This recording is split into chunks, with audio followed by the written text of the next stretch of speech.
और प्रदूषण के मामले पर दिल्ली सरकार को फटकार लगी है। एक बार फिर से आप कह सकते हैं ये फटकार लगी है। सुप्रीम कोर्ट के मुख्य न्यायाधीश की तरफ से ये फटकार लगी है। प्रदूषण के बाद भी स्कूल खोल दिए गए। जो एक बड़ा तार्किक सवाल सुप्रीम कोर्ट की तरफ से पूछा गया है वो ये भी है कि जब वर्क फ्रॉम होम यानी कि बड़े घर पे रहेंगे और बच्चे स्कूल में जाएंगे और वो भी प्रदूषण के बीच में, वर्क फ्रॉम होम इसीलिए करवाया गया था सुप्रीम कोर्ट की तरफ से ताकि प्रदूषण के हालात के बीच में ऐसी स्थिति से गुजरना ना पड़े। लेकिन आप सबको पता है कि इस सब के बीच में दिल्ली सरकार ने स्कूल खोल दिया और स्कूल में बच्चे जाते भी रहे।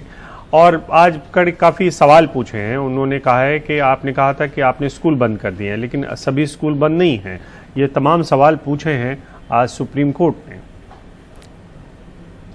बिल्कुल, और तमाम सवाल पूछे हैं। सवाल यहाँ पर दिल्ली सरकार को तो फटकार लगाई ही है, साथ ही सुप्रीम कोर्ट ने प्रदूषण को रोकने के लिए गठित आयोग पर, केंद्र पर भी सवाल उठाए हैं। और मुख्य न्यायाधीश ने कहा है कि आयोग प्रदूषण को रोकने के लिए कुछ नहीं कर पाया है।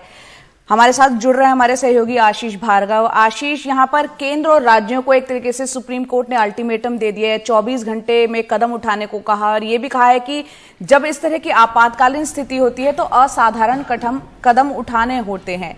क्या वजह है कि सरकारें उसको इतनी गंभीरता से नहीं ले रही हैं? क्योंकि ये महीना भर से ऊपर हो चुका है। एयर क्वालिटी इंडेक्स आज की भी बात करें तो काफी ज्यादा है।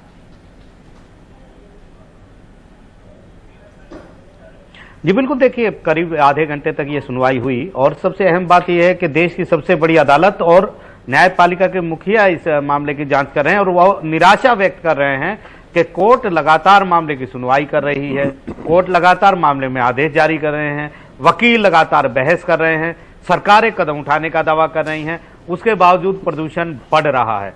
तो वो ये पूछ रहे हैं कि एक आम आदमी को जो समझ में आएगा वो ये समझ में आएगा कि प्रदूषण को नियंत्रित करने के लिए, प्रदूषण को कंट्रोल करने के लिए कुछ नहीं किया जा रहा है और तमाम जो प्रयास किए जा रहे हैं वो प्रयास काफी नहीं है, असाधारण कदम उठाने की जरूरत है। 24 घंटे का अल्टीमेटम सुप्रीम कोर्ट ने दे दिया है। कल सुबह 10 बजे फिर सुनवाई होगी।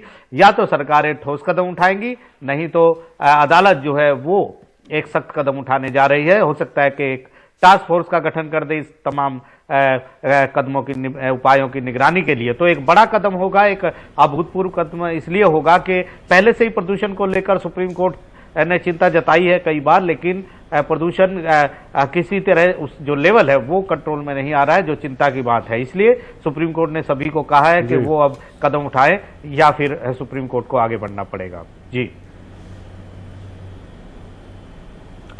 आप आशीष ये समझना चाहते हैं कि इसमें सिर्फ दिल्ली सरकार ही अकेली स्टेक होल्डर नहीं है, केंद्र की सरकार भी इसमें सहभागी है, तो उनको भी कुछ करने के लिए कहा जा रहा है इस सब के बीच में?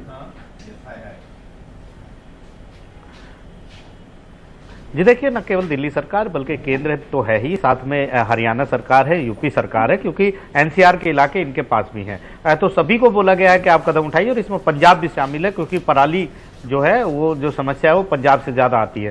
तो यहाँ पर सारी सरकारें स्टेक होल्डर है और सारी सरकारों पर ये सवाल उठाए गए हैं। लेकिन क्योंकि दिल्ली मेन स्टेक होल्डर है इसलिए दिल्ली से बहुत सवाल पूछे। जैसे श्री अकांत ने यह भी पूछा कि जो चौराहों पर, सड़कों में जो बच्चे खड़े रहते हैं बैनर लेकर पर्यावरण बचाओ के, उनको किस तरह सुरक्षित किया जाएगा, ये सवाल भी पूछा गया। तो काफी कठिन घड़ी है सारी सरकारों की और 24 घंटे का वक्त भी काफी कम है उनके लिए, क्योंकि जो काम इतने सालों में नहीं हो पाया वो 24 घंटे में कैसे किया जाएगा ये देखने वाली बात होगी।